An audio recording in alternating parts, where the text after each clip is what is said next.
Boa noite, galera também aqui do YouTube, galera do Instagram. Voltamos com mais uma live, a última do ano, um tema que vai nos colocar em conexão com a nossa força ancestral, com as nossas histórias, né? Abrir aí um espaço de maior compreensão sobre possíveis traumas que a gente tenha na vida, né? E às vezes a gente não entende de onde vem, muitas vezes padrões repetitivos, dificuldades de lidarmos com questões da nossa vida que aparentemente não deveriam ser tão desafiadoras. Oi, Kari, boa noite. Oi, amore. Pessoal do YouTube aí que está assistindo a gravação, sejam bem-vindos e bem-vindas. Pessoal chegando, Kari, Rosa, Débora, Sueli. Vamos chamar aí o povo também, né? Minha luz hoje está muito ruim. Eu estou em outro lugar aqui por causa do calor. Mas vamos assim mesmo. Ó, eu estou mandando aqui logo para todo mundo que está online. Tem um botãozinho verde. Eu já estou mandando. E peço que vocês façam o mesmo aí para convidarmos as pessoas para assistirem aqui esse nosso encontro de hoje. Vamos falar sobre traumas transgeracionais. Tema que eu acho que muita gente gosta, né? Um tema inédito pra gente aqui. Oi, Deja! Minha amiga Deja está presente. Vamos juntos aqui. Oi, pessoal do... Deixa eu ver se eu coloco vocês aqui em um lugar que eu possa... É aqui, vai ficar aqui. Tô dando as improvisadas aqui hoje. Então, vamos que vamos com o nosso tema. Porque temos a coisa para conversar sobre esse tema, viu, gente? Eu vou ter que dar uma encurtada aqui, porque é um tópico que é de uma vida toda, né? Quem aí trabalha com questões transgeracionais sabe que tem muito pano para manga, muita história para a gente contar, muita coisa interessante, né? Não estou me encontrando aqui com esse vídeo do YouTube, vou voltar com ele para cá. Ok. Obrigado, Isadora. Então, esse tema de hoje, gente, eu quero trazer um pouco para vocês esse olhar para a nossa transgeracionalidade, ou seja, para a nossa origem, né? Nós todos viemos de pelo menos aí duas pessoas, né? O pai e a mãe, nosso papai e nossa mamãe. Atrás deles estão nossos avós, atrás deles estão os nossos bisavós, que por sua vez atrás deles estão os nossos trisavós, então os tataravós, quinto avós, sexto avós. Então, se você imaginar, atrás de nós tem aí um triângulo que se forma, né? Você está aqui no vértice desse triângulo e atrás estão os nossos ancestrais. Então, nós somos o resultado de todas essas experiências, né?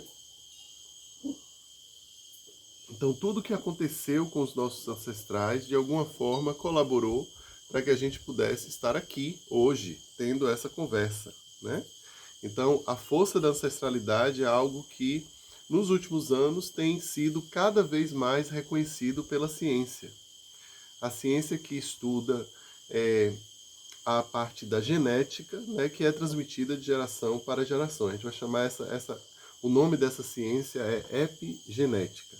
Então a gente se baseia também um tanto aqui na epigenética para desvendarmos um pouco esses mistérios aí das questões transgeracionais. E o nosso tema aqui, vocês sabem que a gente fala de trauma, né? O nosso grande tema é o trauma emocional. A gente fala muito de trauma de infância, a gente vai falar muito de traumas de choque, traumas que aconteceram inclusive na vida adulta, né? Por exemplo, um acidente de carro, um sequestro, um roubo, estupro, tudo isso pode ter acontecido na vida adulta de uma pessoa, mas também a gente investiga traumas de infância. Então, temos olhado muito aqui, todo esse ano, né, praticamente, a gente olhou sobre o que acontece aí conosco quando, por exemplo, a nossa mãe sofre um trauma, ainda grávida de nós, né? Que efeitos isso pode ter na nossa experiência humana. Pensamos também sobre traumas de nascimento. Pensamos sobre traumas que aconteceram ali na nossa primeira infância, né, ali até os 7 anos de idade. investigamos muito esses conceitos. Então, se você está aqui, você curte esse tipo de tema e começou a seguir a gente agora, vai lá na nossa timeline que tem muito conteúdo. A gente fez live praticamente toda segunda-feira esse ano, né? Então tem muita coisa legal para vocês entenderem. E eu quero fechar esse ano com chave de ouro, falando sobre os traumas transgeracionais, porque esse fim de ano é um tempo assim gostoso da gente estar com a família, pensar sobre as coisas que a gente fez, as coisas que a gente pretende fazer ano que vem. Pelo amor de Deus, não entrem em burnout ou estresse só pensando nisso, certo? O nome disso é dezembrite. Sabia que tem uma doença chamada dezembrite, que faz com que a gente fique muito tenso e ansioso no final do ano, pensando assim, ai meu Deus, vou fazer em dezembro tudo que eu não fiz. Fechando parêntese, não se estressem. É um momento da gente pensar sobre o que nós podemos fazer, sobre os nossos limites, sobre o que foi possível, sobre o que não foi possível, podemos reavaliar. Então é um momento em que a gente olha aí para pelo menos um ano da nossa experiência para cá e faz umas avaliações. Algumas pessoas gostam de fazer isso. E aí eu pensei assim, por que não fazermos uma live para a gente se conectar com a nossa história, não apenas com o nosso ano de 2024, mas com a nossa história pessoal e aqui com a ênfase especial na nossa história transgeracional.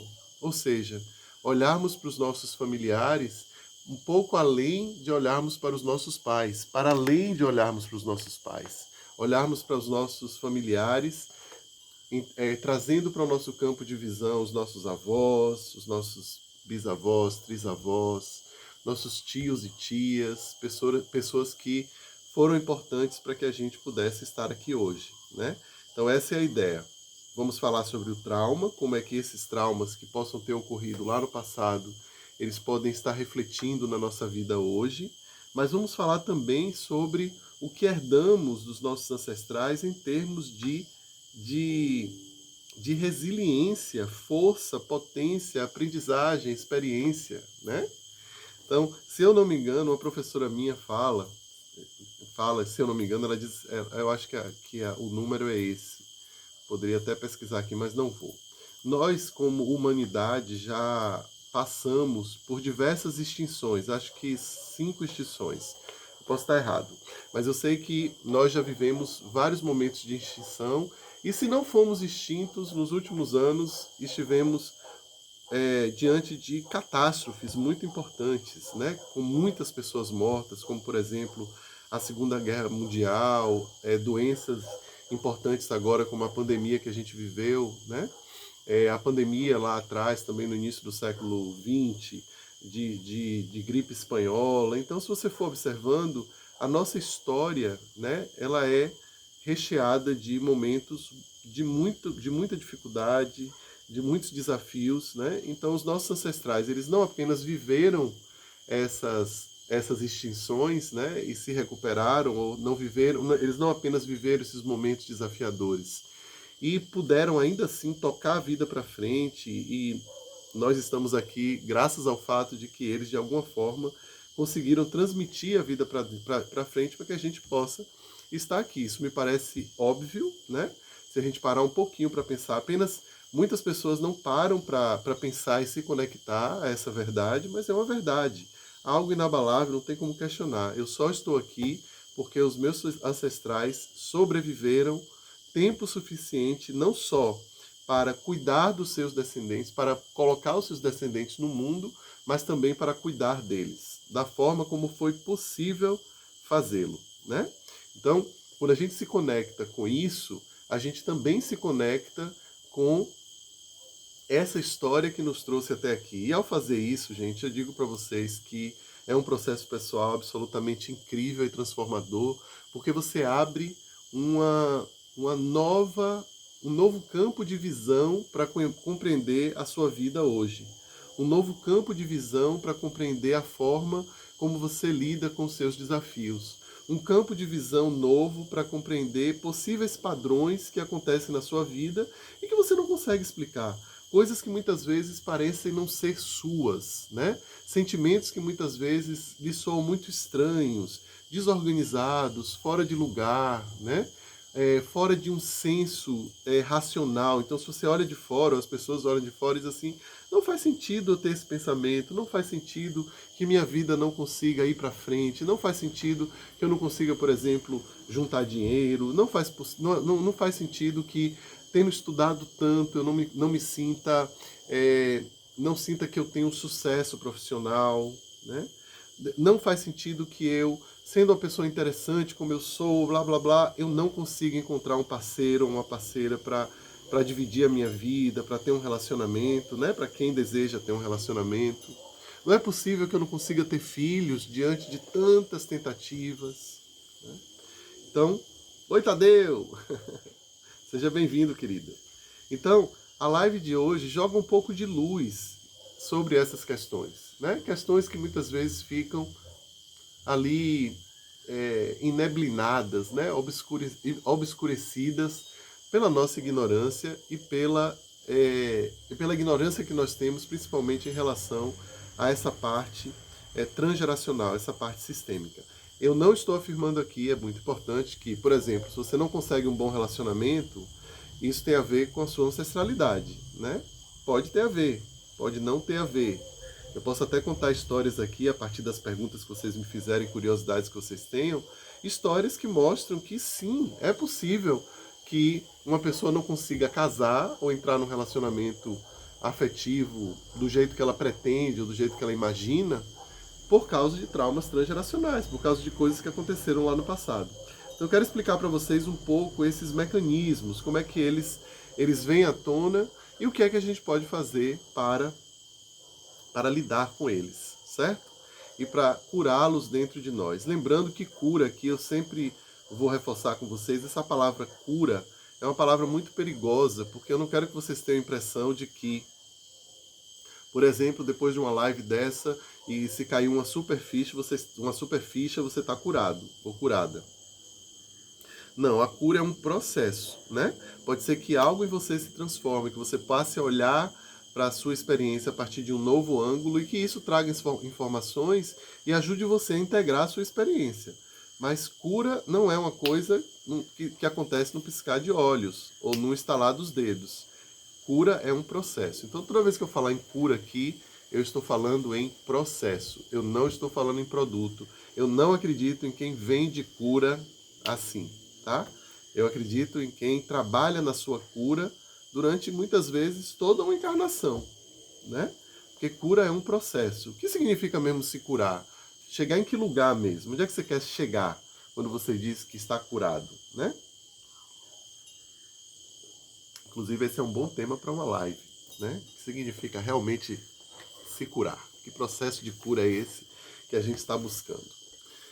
Beleza? Todo mundo a postos? Vamos ver aqui quem tá. Vou dar uma boa noite, aí eu começo mandando ver aí nos temas. Cari, Tadeu, Ana Paula, querida, aí temos uma consteladora aqui. Spa Deja Rico, querida, Isadória, Josi, Jaira, Eduardo, Conceição. Fui, gostei, indico. Espero que você indique nossa live também aí, viu? E Sueli Lima. Massa. Vamos aí, eu acho que mais gente vai chegando aí. Se vocês ajudarem com a divulgação, vai ter muito mais gente. E o pessoal aqui do YouTube, que assiste gravado, eu sempre digo, deixem suas perguntas, deixem seus comentários, inscrevam-se no canal, mandem esse link para mais pessoas, tá? Por favor, façam isso que nos ajuda demais. Eu acredito que esse tipo de informação que a gente tá aqui tem um valor social importante, não é isso? Bem, como é que esses traumas transgeracionais eles podem se manifestar na nossa vida? Eu sempre digo assim, ó, a primeira coisa é que nós viemos para o mundo, eu acredito muito nisso, a gente veio para o mundo para sermos quem nós somos, certo? Cada um de nós tem, por exemplo, um presente para entregar para o mundo, entregar para a vida, né? Todos nós nascemos com essa capacidade, essa pré-capacidade, com o instrumental que a gente precisa para criarmos algo a partir disso, né? Criarmos a nossa própria vida, termos a nossa própria história, né? Fazermos as nossas escolhas, estarmos diante da vida, diante do novo, podendo criar, recriar, respondendo à vida com flexibilidade, com variedade, né? Isso eu acredito que é a grande riqueza. Nós viemos para o mundo para termos saúde, para sermos felizes, para aprendermos a lidar com os desafios que certamente vão surgir. E por que esses desafios eles surgem? Eles surgem porque a nossa vida não é apenas o resultado da nossa genética.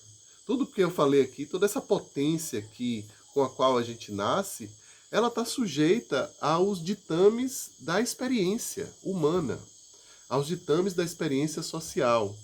Então, você vem com um projeto de um corpo que se desenvolve no útero de uma mulher que pode estar triste, que pode estar com raiva, que pode ter tido seus próprios traumas, que pode vir a se traumatizar ainda durante a gravidez, né?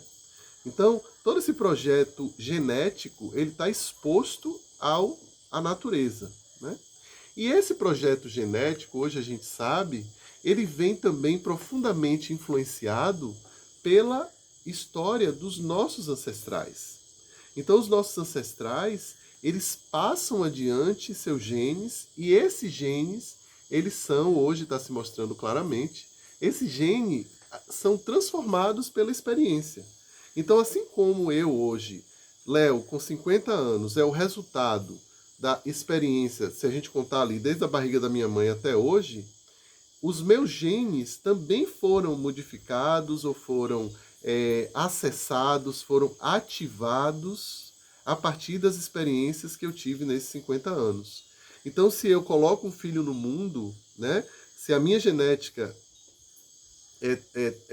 traz a vida para o mundo, a minha genética vai transferir para os meus descendentes as minhas experiências e todas as experiências que vieram antes aí. Pessoas dizem isso, não tem um número certo, mas é bom a gente investigar pelo menos até 4, 5 gerações, porque essa genética ela vai sendo passada adiante. Eu não acredito que tenha uma lógica matemática nisso, né? Se alguém souber aí um número confirmado pela ciência, eu acho que ainda não tem, mas a ciência sabe que esses padrões eles são passados adiante e, claro, a partir da nossa experiência de vida, eles podem ou não vir à tona. Então, o que a gente recebe da nossa ancestralidade, em primeiro lugar, não é algo que é determinado e que não vai mudar. Não vem como destino, mas vem como fatores que ficam no nosso corpo de maneira inconsciente e que podem sim ser despertados a partir do ambiente que a gente vive. E aí vem uma coisa, né? Se, por exemplo, você tem o padrão de por exemplo, escassez, vamos pensar assim, né?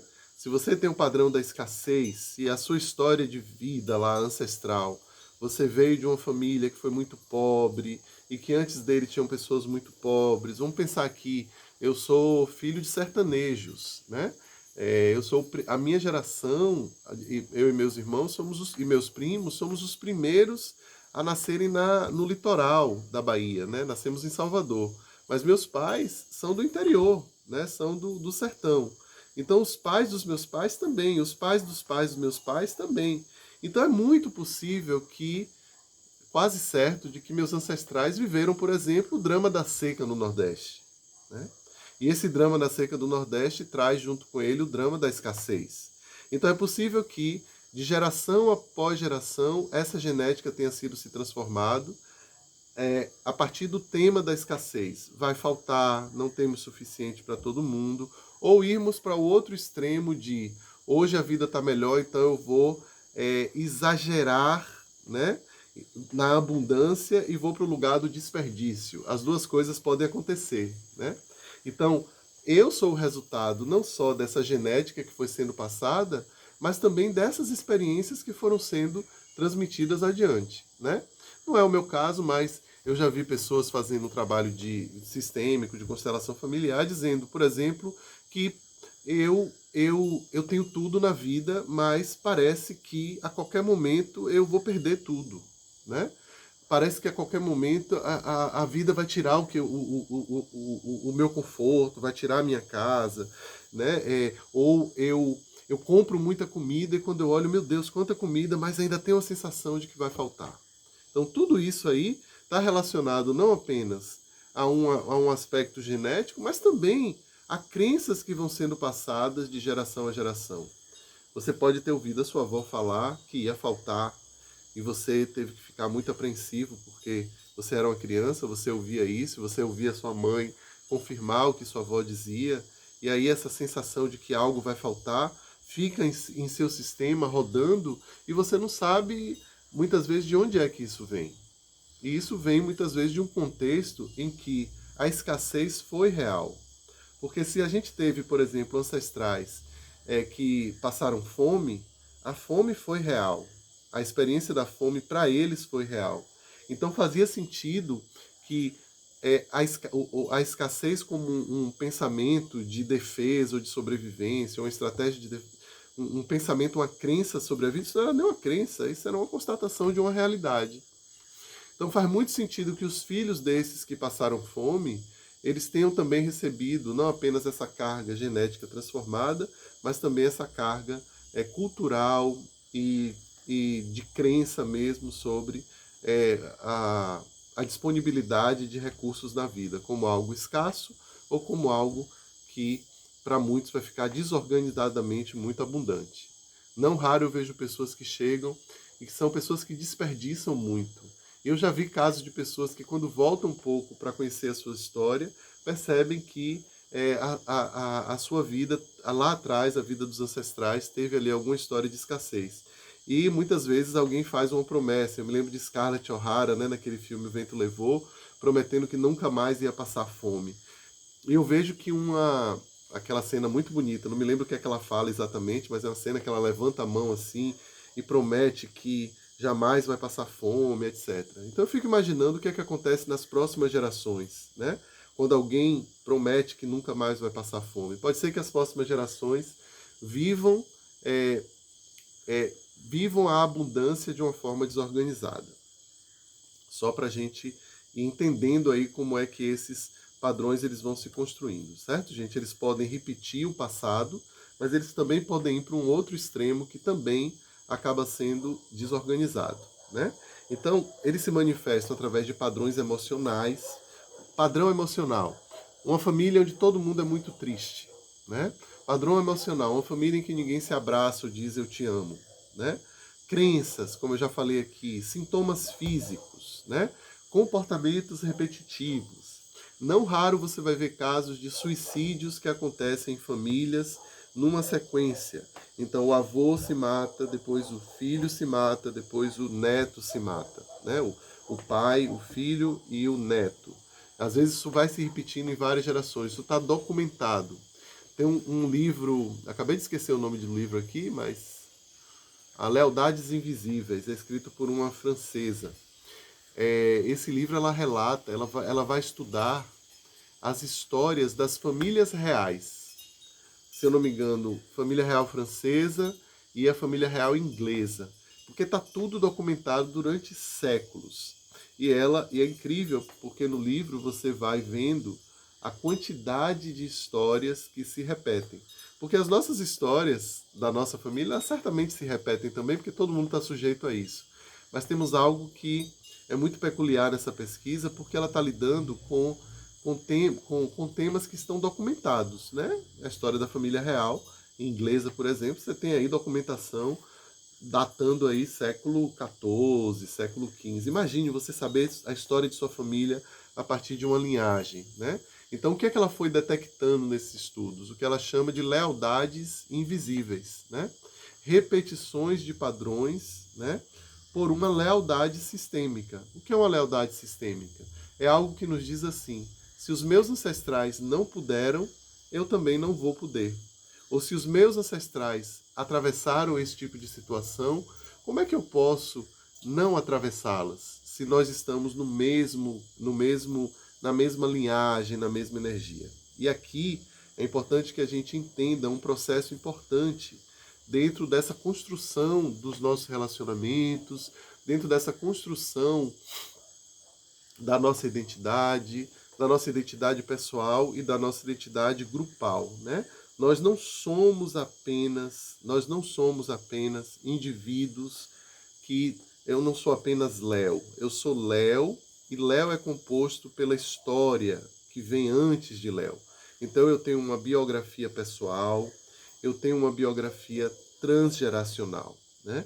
Eu tenho uma história transgeracional. Cada um de nós vai ter essa história. Então, nós não somos seres isolados do mundo, né? Eu não posso descrever quem eu sou apenas levando em conta as decisões que eu tomo agora, ou que eu tomei durante a minha vida.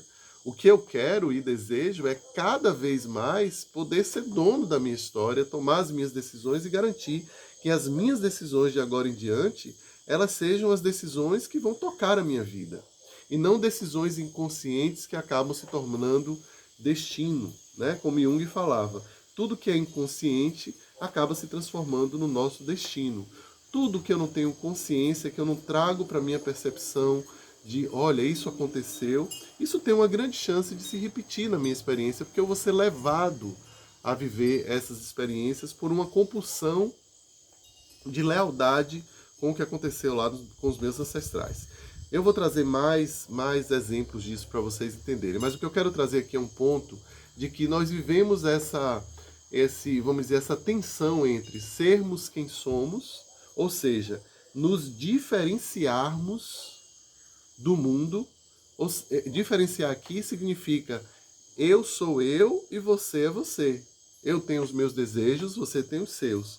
Eu tenho a minha história, você tem a sua, né? Eu tenho a minha dor, você tem a sua. Eu tenho o meu lugar e você tem o seu lugar, né? Isso é diferenciar. Isso é afirmar quem você é diante do outro, como alguém diferente do outro, que tem sua própria experiência pessoal. Isso é autoralidade, isso é autonomia, isso é autenticidade, isso envolve muita vulnerabilidade. Mas nós vivemos nessa tensão entre nos afirmarmos como indivíduos, né, únicos, diferenciados nesse sentido, e nos afirmarmos também, porque essa é uma faceta, são duas faces da mesma moeda. Uma face é a face individual, o indivíduo Léo que se coloca aqui. A outra face é a face grupal. Léo não existe fora do grupo. Nós somos seres gregários, nós somos seres, o nosso cérebro é um órgão social.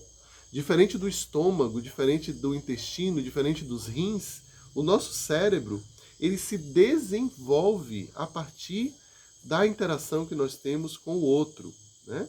Com outros cérebros, formando aí o que a gente chama de sinapse social. Então vivemos essa grande tensão entre nos diferenciarmos, sermos nós mesmos e pertencermos ao nosso grupo. Essa grande tensão vai gerar as lealdades invisíveis, as lealdades sistêmicas, porque a gente acaba recebendo um imprint, né, um carimbo, né, uma carimbada ali, quando a gente nasce, do inconsciente familiar, né? Então, se, por exemplo, nessa família nunca ninguém conseguiu um diploma universitário, para você, dessa geração, né, conseguir o seu diploma universitário, aí eu já não estou nem falando de todas as limitações sociais que podem existir, né, de você conseguir um diploma. Eu estou falando mesmo assim, imagina que você tem a chance, imagina que você nasce numa família que pode pagar até uma universidade para você, ou uma boa escola para que você entre numa universidade pública, ou que você entre numa universidade através de cotas, né? Tem histórias narradas de pessoas que no último semestre de faculdade abandonam. Pessoas que não defendem o doutorado, fazem o doutorado e não vão lá defender. Pessoas que nunca chegam para pegar o diploma. O que é que tem isso a ver com lealdade invisível? Às vezes você vai olhar o que aconteceu no passado e às vezes essa pessoa foi a primeira pessoa que teve essa oportunidade. E ela ouviu talvez a vida toda do pai ou da mãe ou do avô ou de alguém que esse negócio de estudar não dá certo não. Para que estudar? Né? A gente tem que batalhar. Ó, já começou aí, ó, cresceu, tem 10 anos de idade, já vai aí para a lavoura trabalhar, já vai ajudar a família. Então, se você vem de uma história dessa, como é para você encarar e dizer assim, não, eu vou ser o primeiro a receber o meu diploma? E claro que várias pessoas fazem isso. Isso é lindo de ver, né? Quando a gente vê os primeiros a quebrarem um padrão de repetição. Não apenas porque tiveram oportunidade, né? Mas também porque quebraram um padrão de crença. de que algo não seria possível. E começaram, quebrando essas crenças, a olhar para o mundo com os seus próprios olhos e criar a sua própria história. Então é assim que a gente vai deixando os traumas para trás. Aí tem que enfrentar. Você tem que enfrentar, por exemplo, a pessoa dizer piadinhas sobre você agora ter um diploma. Você vai ter que muitas vezes lidar com a inveja das pessoas, da família que não conseguiram sair desse padrão repetitivo e nunca conseguiram o diploma. Você vai enfrentar críticas de pessoas que nunca vão entender a importância de você ter um diploma, né? E por aí vai. Você vai enfrentar a si mesmo, se sentindo muitas vezes culpado ou até envergonhado por ser o único da família, por exemplo, que conseguiu ter uma casa própria, que conseguiu comprar o seu carro novo, que tem dinheiro no banco e que não vive de perrengue, de salário todo mês, esperando o salário entrar para pagar as dívidas, né? Isso exige de nós olhar para os nossos ancestrais e dizer assim: vocês não puderam, mas eu pude. É muito mais fácil, eu digo a vocês, a gente se associar às pessoas quando a gente está tão miseráveis ou tão tristes quanto elas estão. É muito fácil você congregar um grupo de pessoas que vão, por exemplo, lamentar a pobreza, lamentar a falta de dinheiro. Você fica num grupo de pessoas assim, entre aspas, você se sente até bem. Ah, todo mundo aqui é lenhado, todo mundo aqui não tem dinheiro. Então é isso mesmo, a vida é assim. Mas vai encarar de frente um grupo de 5 irmãos, você é o sexto, e você tem dinheiro, você, eu não gosto nem dessa palavra, venceu na vida, mas no popular se diz isso, não gosto disso, de falar assim. Mas sei lá, você teve alguma prosperidade, você tem dinheiro no banco, você não vive, né, catando centavos no final do mês, graças ao seu próprio trabalho. Mas quantos de nós nos sentimos envergonhados diante daqueles da nossa família por termos conseguido algo?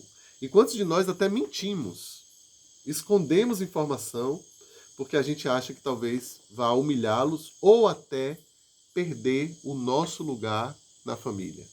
Que aí fica a tensão que eu falei, né? Entre ser quem eu sou, ter o meu sucesso e continuar pertencendo. Sim, porque em algumas famílias você só pertence se você se mantiver ali, naquele mesmo lugar, naquele mesmo patamar. Então exige coragem esse tipo de transformação. O que é que vocês acham?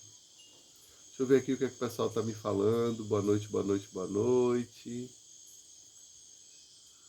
Tá fazendo sentido aí para vocês, gente? Ah, tá. Peraí, alguém falou aqui. Professor, meu marido Jair tá aqui coladinho com você também. Ah, massa, Isadora, que massa. Oi, Jair. Seja bem-vindo, querido. Tá dizendo aqui que eu dei o filme.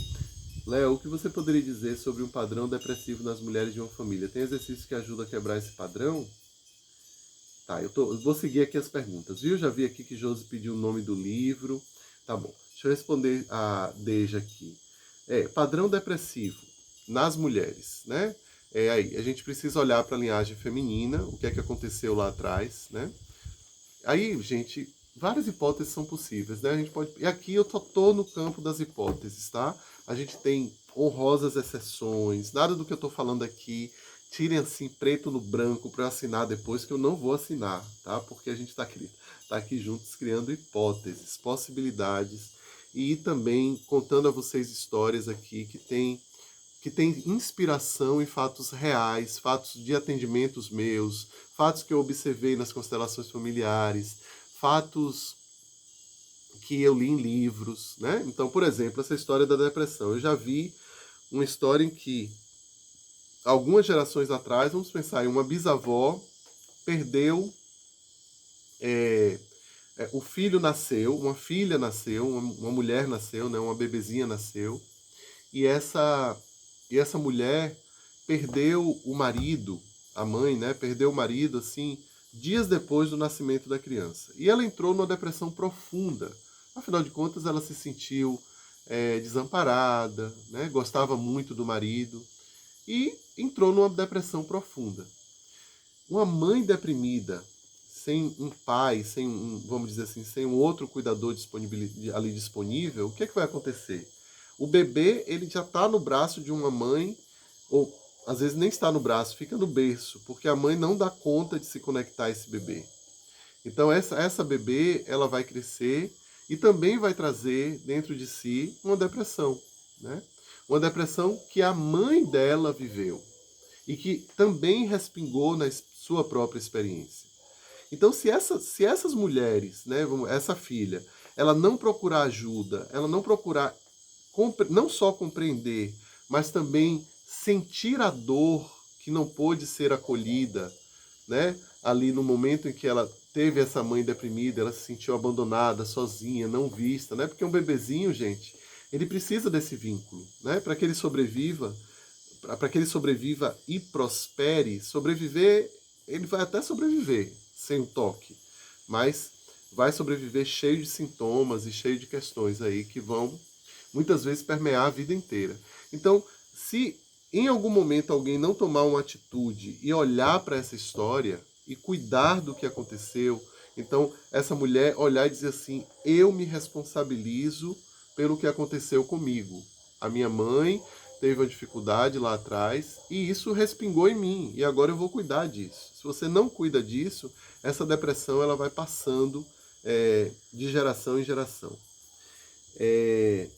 Você me pergunta, Deja, se tem exercícios que ajudam a quebrar esse padrão. O exercício de sempre, né, minha amiga? Gratidão. A gratidão é o que mais cura. Hoje eu estava lendo uma frase linda que dizia assim: a gratidão é algo que a gente não sente na cabeça, a gente sente no coração, né? É a nossa mente do coração que sente. A gratidão nos conecta a essa bisavó que perdeu o bebê, no caso aqui que eu estou contando, e olha para ela com a força que ela precisou ter para sobreviver a tudo aquilo, né? E aí, aos poucos, eu vou também me diferenciando dessa vovó. Eu compreendo que fiquei ali, muitas vezes, muito conectado a essa experiência, né? Ainda estou no exemplo da pessoa deprimida. Ela se conectou muito com essa avó, né? E essa avó é como se ela, através da depressão, ela estivesse mantendo essa avó sendo vista no sistema, sendo reconhecida. É como se a dor dessa avó precisasse ser vista através dos seus descendentes. E aí vem um ponto importante que eu não mencionei, mas que faz toda a diferença quando você, dentro de um grupo familiar, né, eu falei para vocês que nós somos, ao mesmo tempo, seres individuais e seres tribais, seres do coletivo, né? O nosso desenvolvimento humano passou por tudo isso.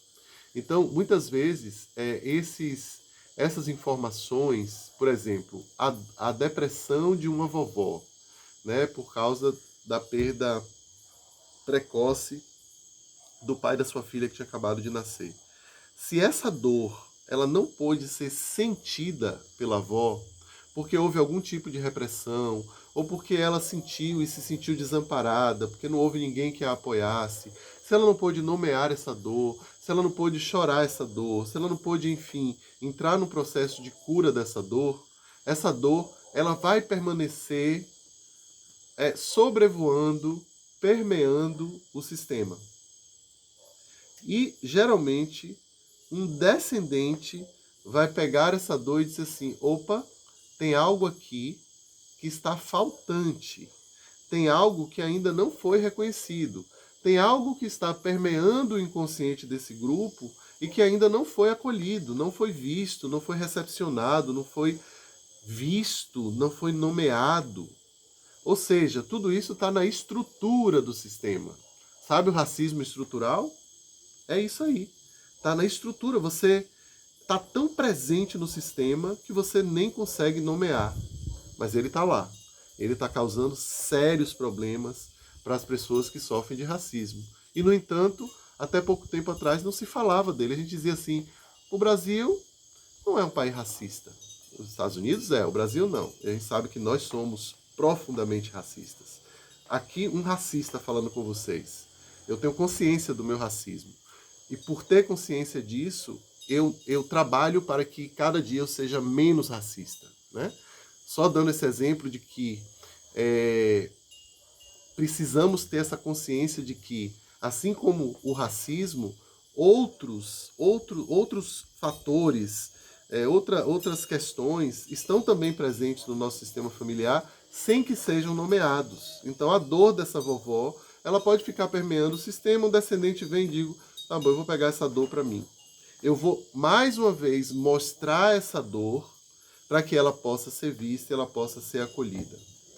Eu sempre trago uma máxima aqui que todo mundo aprendeu na escola, talvez lá no Fundamental 1, uma máxima de Lavoisier que dizia assim: na natureza nada se perde, tudo se transforma.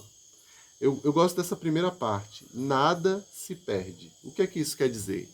Que se existe um sentimento que não pôde ser sentido, esse sentimento ele não pode ser jogado fora, não pode ser eliminado, ele não pode se perder. Ele precisa ser visto. E se não foi visto pela pessoa que viveu a dor, ele vai ser visto pelos descendentes. E vão ser vistos com um objetivo muito simples, muito lógico. Ao se mostrar, a esperança do sentimento é que ele finalmente possa ser sentido, acolhido e reconhecido. E aí, muitas vezes, gente, a gente deixa dentro de uma história familiar de falar sobre a dor. Então, por exemplo, se essa pessoa ela teve o filho, o marido morreu, ninguém fala do marido mais. Porque falar do marido é relembrar da dor. E aí, quando alguém dentro de uma família é excluído, a tendência é que a pessoa, ou essa energia dessa pessoa, o que você quiser chamar, esse tio, essa tia, esse avô, essa avó, né, que morreu no hospital com lepra, um ancestral que, sei lá, uma mulher que foi abandonada no altar e morreu solteira e desgostosa, ou um filho que foi abortado ali antes do casamento da sua mãe, do seu pai, né? Um irmão que você não sabe que você tem, e várias outras histórias que acontecem, são os famosos segredos familiares, né? Coisas que a gente nem se dá conta de que, se não são vistos, não são acolhidos, não são nomeados, eles vão precisar surgir em algum momento. Então, eu e você que está me assistindo aí, pode ser que nós estejamos carregando, né, o peso, ou essa, vou chamar de informação, que não foi vista e não foi acolhida na época em que essa informação aconteceu. Então é possível que hoje você esteja tendo uma vida que não é sua. Lembra que eu falei de diferenciar? Você não conseguiu se diferenciar. Você não conseguiu ir para um lugar em que você assumiu a sua própria vida, a sua própria dor. É possível que você ainda esteja vivendo a dor de um ancestral que não foi visto e não foi acolhido. A gente vê isso acontecer com muita frequência. E aí a solução é sempre a gente poder reconhecer a existência desse padrão, porque quando eu reconheço a existência do padrão, eu já ajudo esse padrão a perder força, né?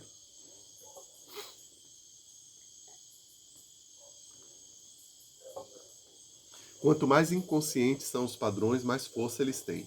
Então, por exemplo, reconhecer um padrão já é um super movimento, né? Não é um movimento que cura. Ele sozinho não vai resolver, mas ele já é um bom movimento. A segunda coisa que a gente precisa fazer é se conectar à dor que isso nos causa. Pode ter acontecido há 5 gerações atrás, e você hoje, 5 gerações depois, vive a depressão que está rodando nessa família há 5 gerações, e aqui você se coloca diante de um terapeuta e você resolve olhar para isso. Quando você resolve olhar para isso, você assume e sente a dor que isso lhe causa, a você como indivíduo. E se você pode sentir essa dor encontra um lugar no sistema e ela pode se integrar à história familiar. E não mais ficar como uma informação embaixo do tapete. E o terceiro passo, olhar para tudo que aconteceu com gratidão. Por que a gratidão é importante? A gente tem a ideia de que gratidão se resume a dizer obrigado pelo que nos aconteceu ou pelo que não nos aconteceu. Mas na realidade, a gratidão vai muito além disso. Agradecer é muito fácil, viu, gente? Dizer obrigado é muito fácil. Agora, vai pegar a dádiva que você recebeu, né? O presente que você recebeu da vida, ou muitas vezes pegar a própria vida, que foi um grande presente. Você olha aí para a história de vida de pessoas que viveram, cujos ancestrais viveram o Holocausto. Você vai olhar a história da vida dessas pessoas hoje, 2, 3 gerações depois, ainda é muito difícil. Ainda está muito permeada de dor, né? Uma dor que vai passando, vai sendo passada pela frente. Gratidão significa que eu pego essa dor e uso esse conhecimento e essa transformação que essa dor me proporcionou para ajudar as próximas gerações a não mais viverem esse tipo de trauma.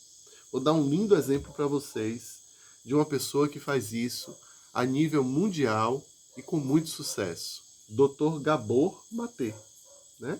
Se vocês não conhecem o Dr. Gabor Maté, tá na hora de conhecer, né? Ele é um médico canadense muito famoso, né? Hoje, assim, tem documentários dele, tem vídeos maravilhosos na internet, ele está sendo cada vez mais traduzido. E Dr. Gabor Maté, ele nasceu quando Hitler estava invadindo, se eu não me engano, a Polônia. Né? Acho que, eu não sei se... não, a Hungria. Ele é húngaro, né? Os pais dele eram húngaros. Então hoje ele é um senhor de quantos anos, né, gente? De 80 anos de idade, extremamente ativo, né? Se ele nasceu lá por 44, 48, ele deve ter quase os seus 80 anos de idade.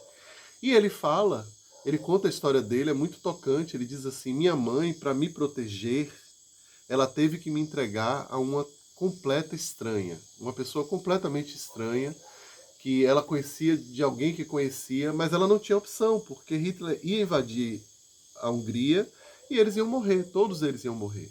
E não ia ter Dr. Gabor hoje aqui para contar a história.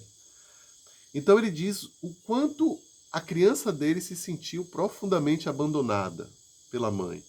Claro que estamos falando de um bebê que tinha a mãe e de repente não tinha mais a mãe, né? Ele conta que a mãe dele ligou para um médico da cidade dizendo que ele não parava de chorar.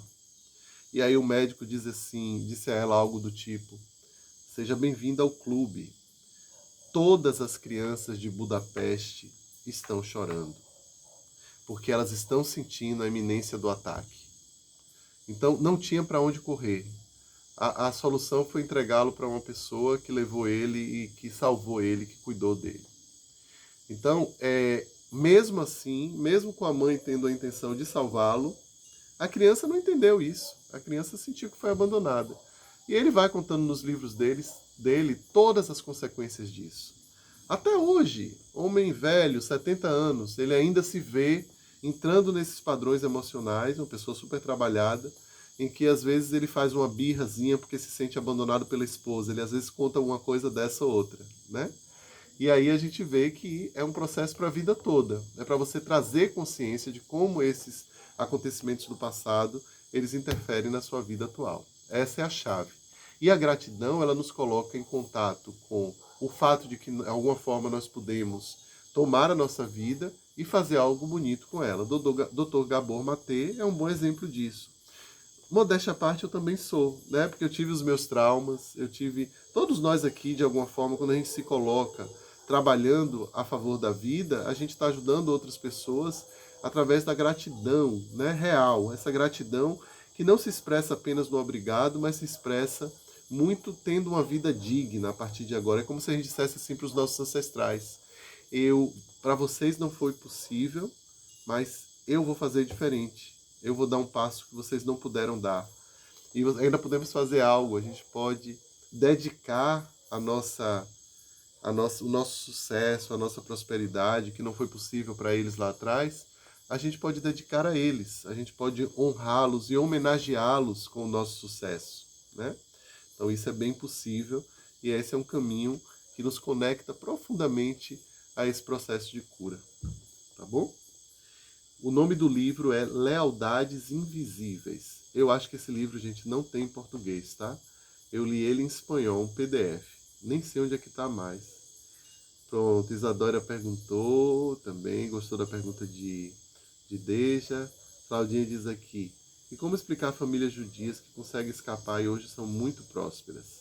Eram pobres lá ou perderam tudo e se refizeram, e há até livros sobre esse enriquecimento. Maravilha, eles superaram a dor, né? Agora a gente tem que ver o que é que vem junto com esse enriquecimento, né? Porque enriquecer não significa necessariamente ser feliz, né? Enriquecer pode significar você trazer mais problema da sua vida do que você, de repente, ter ali uma vida com menos dinheiro. E nem sempre ter muito dinheiro quer dizer que a pessoa não é traumatizada. Olhe como a gente está vendo a vida hoje, né? Olhe para os nossos políticos. Eles querem poder e eles querem dinheiro. E muitos deles são ricos. E se você for olhar, muitos deles são profundamente traumatizados. Né? Não estou dizendo que isso acontece com as famílias judias, eu só estou aqui mais uma vez trazendo hipóteses. Quando você olha de fora e diz uma pessoa enriqueceu, ela não é necessariamente uma pessoa que está com tudo resolvido na vida. Muito pelo contrário. Né? Às vezes o dinheiro chega, ter dinheiro é um processo de repetição de trauma. Ou um processo que diz assim, eu vou acumular o máximo que eu posso porque faltou lá atrás, então eu vou pegar o dinheiro, eu vou ganhar o máximo de dinheiro que eu posso por causa dessa sensação de escassez. E às vezes ganhar o máximo de dinheiro que eu posso aí eu não estou falando das pessoas judias, tá, gente? Eu estou falando aqui ampliando a resposta. Pode resultar, por exemplo, em você ser uma pessoa que é desonesta. Pode resultar numa pessoa que é honesta, mas tem um câncer no final da vida porque trabalhou demais, teve um burnout depois do outro e não aguentou, né? Ou pode significar que você associa dinheiro a poder. Isso nunca vai te trazer paz, porque você se identifica tanto com o dinheiro que você já não sabe mais nem quem você é. Então aquela história de ser autonomia, de ser autônomo, de ser quem eu sou, vai para as cucuias, porque você é o tanto de dinheiro que você consegue acumular.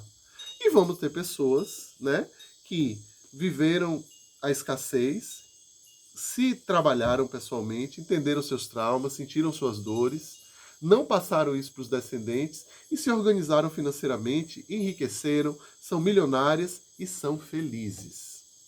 E usam muito do seu dinheiro para passar adiante. Eu soube há pouco tempo que Bill Gates, a gente não precisa nem falar quem é Bill Gates. Bill Gates vai doar 90 e tantos por cento da riqueza dele. Ele vai ficar com 1%, que já é muito, sei lá, 2%. Se eu estiver exagerando nos números, me perdoe. Mas é fato de que Bill Gates vai doar a maior parte do que ele ganhou. Então eu posso fazer uma leitura de que o dinheiro para Bill Gates tem um significado que talvez não tenha para o Elon Musk, do X. Claramente, Elon Musk é um cara extremamente traumatizado. Você vai olhar a história de vida, não sei a dele, mas pessoas que, por exemplo, prosperam, têm muito dinheiro e vivem uma vida infeliz, ou não colocam esse dinheiro a favor da vida, mas a favor de ter mais e mais poder, muitas vezes essas pessoas têm histórias de familiares de muita escassez, de muita pobreza. E fizeram lá aquele juramento de Scarlett O'Hara de que jamais iam passar fome, e ao fazer isso entraram num processo descontrolado, né, de perda de limite e de controle do que fazer com o dinheiro. Ter dinheiro é maravilhoso, riqueza é tudo de bom, a gente quer riqueza, a gente quer ter abundância, mas quando você é a sua conquista financeira, aí tem problema. Né? Quando o grande sustentáculo se eu tenho dinheiro na conta, eu prosperei, tem algo errado aí nessa história. Né? Eu preciso ter muitas coisas na conta para dizer que eu prosperei. Não sei se responde aí, tá, Claudinha? Somos uno coletivos, exatamente. Massa, obrigado. Tô amando tudo. Obrigado, Isadora. Que bom que você está aqui. Conceição diz aqui, quando desconhecemos essas pendências transgeracionais? Quando desconhecemos, a gente tende, tá? Não vou dizer que você vai repetir a história, mas há uma tendência a repetir a história. Como Jung falava, tudo aquilo que é inconsciente tem uma forte chance de se tornar o nosso destino, certo? Vamos trabalhar autoconhecimento. Autoconhecimento é tudo na vida da pessoa, hein? Vamos ter novidades aí ano que vem com autoconhecimento transgeracional. Vamos ter aí alguns movimentos interessantes que eu quero que vocês participem. Fiquem ligados aqui comigo, tá? Essa é a nossa última live do ano. A gente retorna em janeiro. Vocês vão ser informados, tá? E é muito bom estar aqui com vocês. Vamos ver aqui se tem mais alguma pergunta. Não, não temos mais perguntas. É isso mesmo? Alguma pergunta mais para mim? Deixa eu ver se eu falei tudo aqui que eu queria falar. Esse é um tema, viu, gente, que dá pra gente dar um curso inteiro. Aham, ok. Vou esperar aí se rola alguma pergunta. Alguém quer entrar ao vivo para fazer uma pergunta?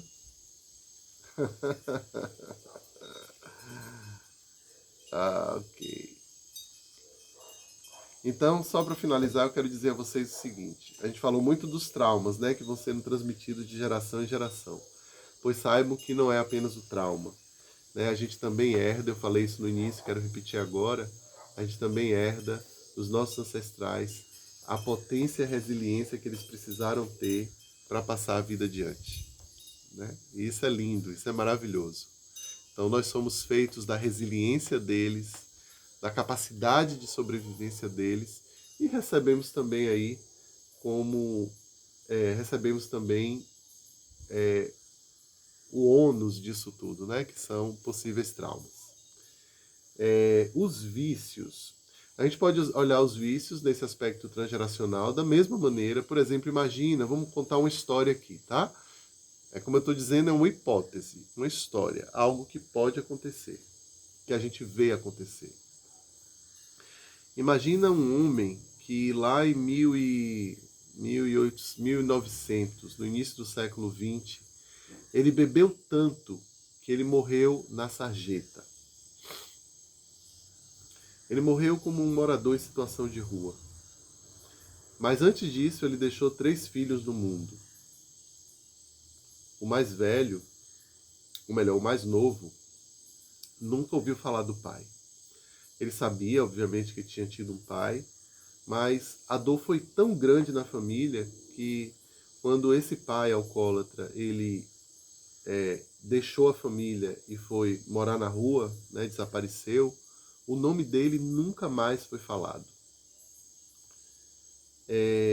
Esse filho mais novo passou toda uma vida sem conhecer essa história e aos 30 anos de idade ele teve um desafio emocional em sua vida e começou a beber.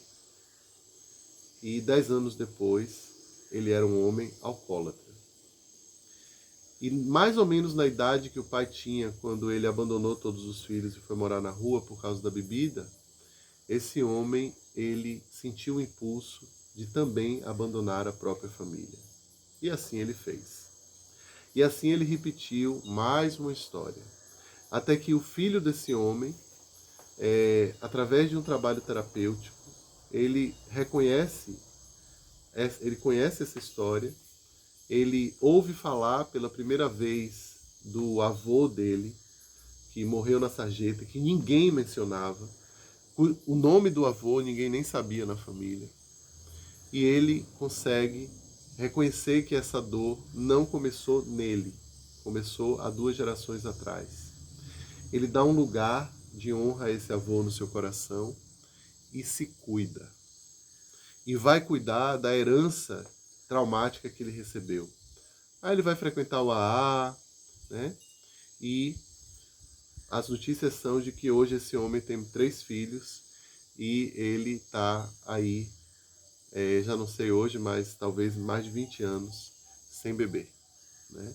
Então ele mudou o padrão. Então os vícios, eles podem ser herdados, mas a gente também pode olhar para o vício a partir de uma perspectiva de, por exemplo, nunca houve ninguém viciado na sua família, mas quando você nasceu, vamos repetir aqui a história da mãe deprimida, você nunca foi tocado e você não teve ali a oportunidade de aprender a regular suas emoções, que é a mãe que ensina, né? A mãe ou o cuidador que está ali próximo faz nos ajudar a regular os nossos processos emocionais. Se essa mãe, o cuidador, não estava disponível, você não aprendeu a regular a emoção.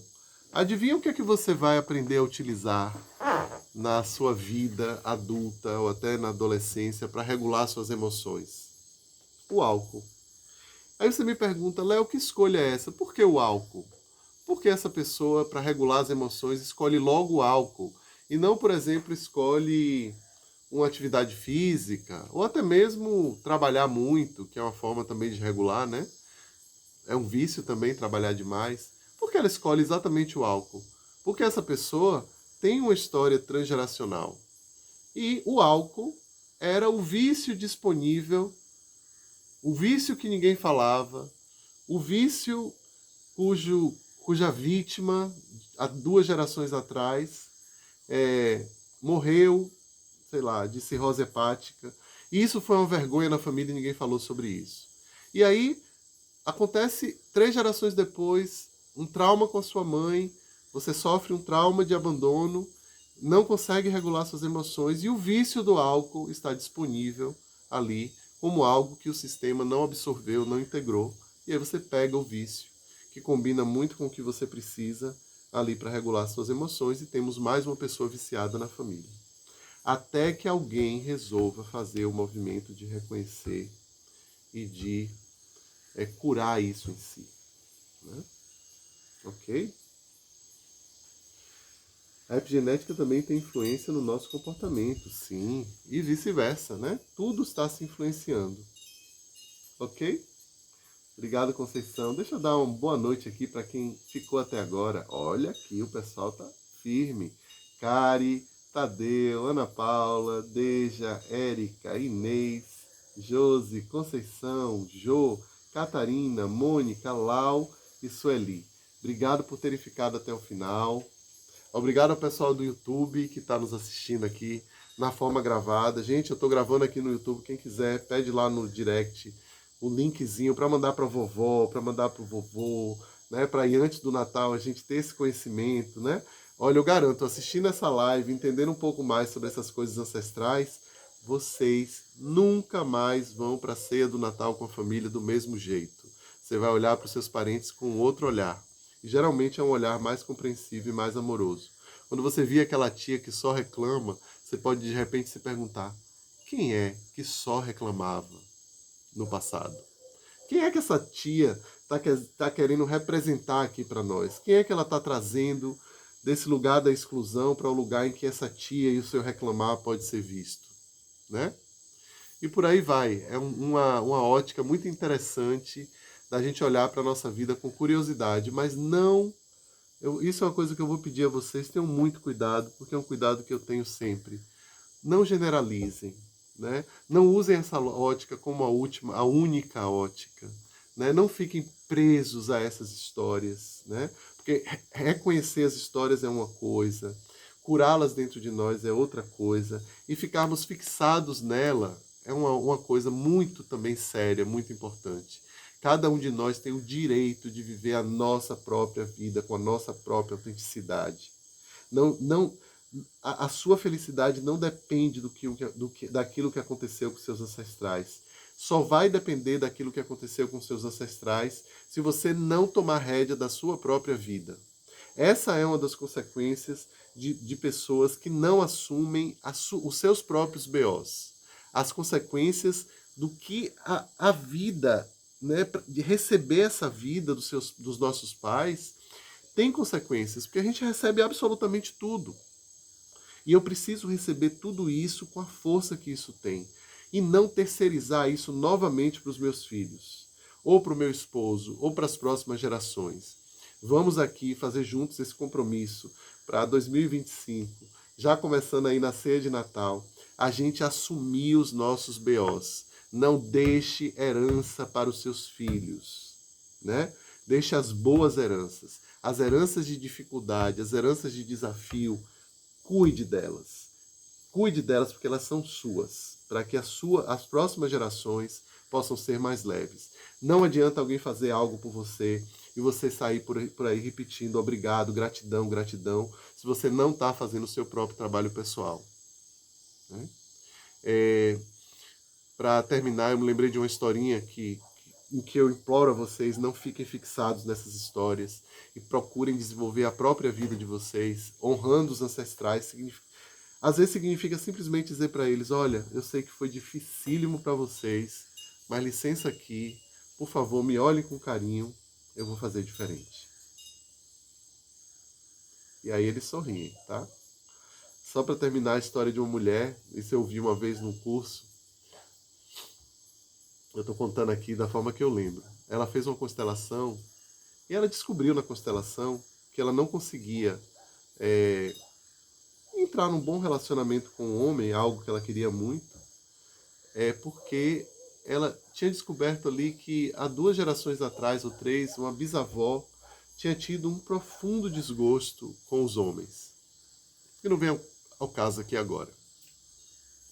Aí, conta essa história, né, que eu ouvi, ela diz assim, essa mulher um dia de noite, ela contou para as amigas que finalmente tinha descoberto através da constelação que a dificuldade dela com os homens estava relacionada a essa bisavó, né, que tinha sofrido muito, né? Aí a amiga dela diz assim, passa alguns minutinhos, elas estão numa boate, dançando, né, animadas ali, aí a amiga dá uma cutucada nela e diz assim, tem um gato olhando para você. Aí ela olha para o homem que estava olhando para ela e diz assim, sabe o quê? Não, não dá certo não. Afinal de contas, eu tive uma bisavó que sofreu muito com os homens. Né? Então, essa história, ela diz o seguinte, se você se fixa nessas ideias, a sua lente de percepção do mundo, ela fica restrita a essas crenças. Então, se você ouviu a vida inteira que homens não prestam, quando você se deparar com qualquer homem, mesmo que ele preste, o seu viés de confirmação, algo provado pela ciência, vai fazer com que você só veja nesses homens qualidades que confirmam o viés negativo que você tem a respeito do masculino. Então pode aparecer um príncipe encantado, montado no cavalo branco, prestes a te dar o grande beijo de amor que vai te despertar de todo esse processo inconsciente, e você vai olhar para a cara dele e dizer, homens não prestam. Porque você só enxerga aquilo que ajuda você a confirmar um viés que muitas vezes está sendo passado de geração a geração. Então essa pessoa na boate, depois que ela entendeu que havia esse problema, para confirmar o problema que a bisavó tinha, ela não podia se aproximar dos homens. Porque se ela se aproximasse, ela estaria desmentindo ou desvalorizando, vamos dizer, a história da avó. E isso não faz sentido nenhum. Isso acontece quando ficamos fixados em histórias do passado, em padrões que não se resolveram na nossa família, a gente pega eles pra gente e aí deixa sem resolver também conosco. Então, questionem seus vieses de confirmação. E toda vez que alguém disser assim, tal coisa não presta, antes de olhar para o que não presta, olhe para o que presta. Faça o exercício de olhar para o mundo com a abertura suficiente, com a ignorância necessária para que o mundo te mostre algo novo. O lugar do trauma é o lugar do velho, do que se repete, daquilo que é antigo, daquilo que está obsoleto e ultrapassado. O lugar da cura é o lugar do fluir, é o lugar da novidade, é o lugar do risco. Se a gente não se arrisca, a gente não é humano. É o lugar da novidade, é o lugar da abertura, é o lugar das 1000 possibilidades. Então, voltando à história dos homens, existem sim homens terríveis, né? Os homens precisam muito se cuidar e se curar, mas existem sim homens legais, gente. Eu sou um, tá? Existem muitos homens legais por aí. Então, se você ouviu da sua avó, da sua mãe, da sua bisavó, da sua trisavó, peça licença a essas mulheres que, com muita razão, elas devem ter um bom motivo para estarem muito assustadas com os homens. E diga assim para elas, olhe, eu sei que foi difícil para vocês, eu compreendo vocês e eu honro no meu coração a dor que vocês sentiram, mas sabe o que? Eu vou ter a minha própria experiência. Eu vou olhar para os homens com os meus olhos. Isso é se diferenciar. E aí, se você encontra um cara legal, se você talvez até, sei lá, tem um relacionamento e se casa com ele, e você tem filhos, e você diz para sua vida, para sua filha o quanto você ama o papai dela e quanto você se sente feliz de ter encontrado um homem legal para você compartilhar a sua vida, aí você estará sendo grata a essas ancestrais que viveram toda essa dor lá atrás, né? E aí você pode olhar para essa fila de mulheres que sofreram nas mãos dos homens e dizer, olha, eu estou fazendo diferente, né? E não quero romantizar aqui não. Você pode dizer para elas, ó, de vez em quando tem uns perrengues danado, ele tira a minha paciência, mas eu estou trabalhando nesse relacionamento. E estou descobrindo que existem homens péssimos, existem homens ruins, existem homens mais ou menos, existem homens bons, e não existe aquele homem ideal, né? Não existe aquele parceiro, aquela parceira ideal. Isso é uma construção. E aí a gente pode imaginar que essas ancestrais que comeram pão que o diabo amassou, elas olham para você como? Né? Certamente felizes, porque elas são família, né? Então elas podem olhar e dizer assim, uau, o que a gente não conseguiu, você conseguiu. Você nos orgulha e você faz com que as nossas próximas, que a nossa linhagem passe a se modificar a partir disso aí. É assim que a gente constrói. Eu dei o exemplo das mulheres, mas isso vale para qualquer coisa, tá? Prosperidade, dinheiro, alegria, filhos, tudo. Profissão, propósito de vida, vale para tudo, tá bom? E assistam 100 Anos de Solidão, a série tá aí já na Netflix. Eu tô assistindo devagarzinho, tô no 4º episódio, um dos livros que eu mais amei. E agora eu estou assistindo, que eu li há 20 anos atrás, 24 anos atrás, no ano 2000 exatamente. E agora eu estou reassistindo, ou melhor, retomando contato com essa história a partir do olhar do trauma transgeracional. E faz muito sentido. Então assistam lá, porque é uma bela ilustração. Tá bom? Então é isso. Obrigado, gente. Boa noite. Boa noite. Obrigado a todo mundo aí. Obrigado. Feliz ano novo. Obrigado, obrigado, obrigado. Então, convido todo mundo nesse momento, a, se possível, para a gente encerrar essa live, imaginarmos que atrás de nós estão todos os nossos ancestrais, representados aqui pelos nossos pais, que a gente possa senti-los todos atrás de nós, com tudo que eles trouxeram e trazem. E a gente possa aqui, na nossa mente, a gente vira de costas, né? Olha para eles e faz uma reverência.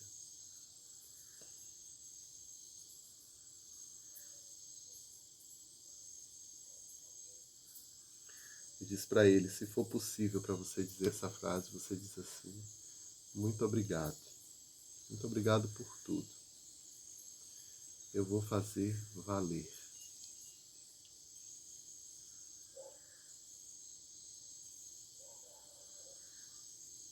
Em sua honra.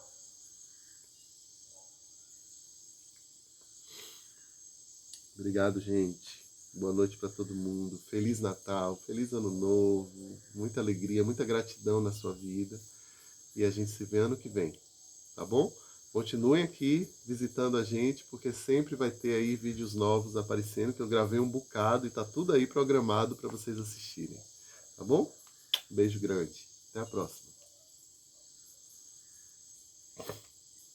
Até a próxima, galera!